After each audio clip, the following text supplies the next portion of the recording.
Dari Abu Najih Al-Irbad bin Sariyah radhiyallahu anhu, ia berkata, Rasulullah sallallahu alaihi wasallam memberikan nasihat kepada kami dengan nasihat yang membuat hati menjadi bergetar dan mata menangis. Maka kami berkata, wahai Rasulullah, sepertinya ini adalah wasiat dari orang yang akan berpisah, maka berikanlah wasiat kepada kami.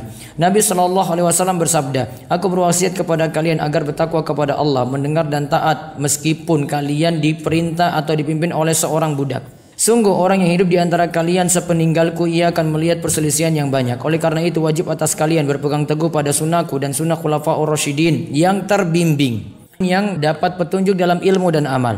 Gigitlah ia dengan gigi geraham kalian, serta jauhilah setiap perkara yang diada-adakan, karena setiap bid'ah itu adalah sesat. Faedah hadis. 1. Disyariatkan memberi mauidhah atau nasihat jika diberi pada tempatnya dan punya pengaruh.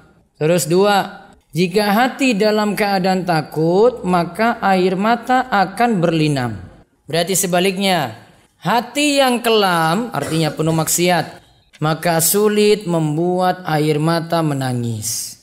Terus yang ketiga, disyariatkan meminta wasiat, apalagi yang memberi wasiat adalah ahli ilmu.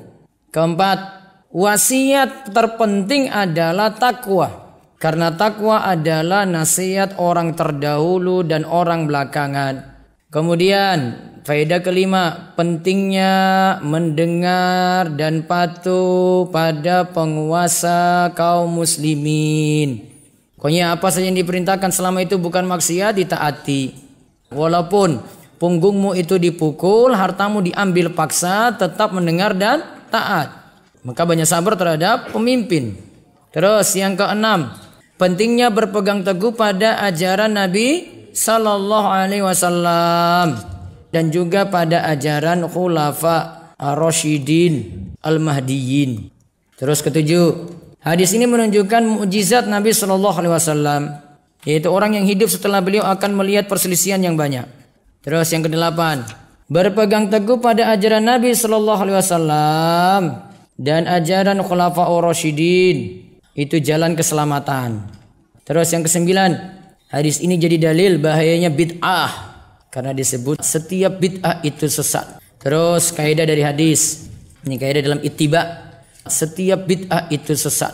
Berarti tidak ada bid'ah hasanah. Berarti juga tidak ada pembagian bid'ah menjadi wajib, sunnah, makruh, haram, mubah, gak ada. Itu yang dimaksud dalam hadis. Kalau bid'ah secara bahasa baru sesuatu yang baru.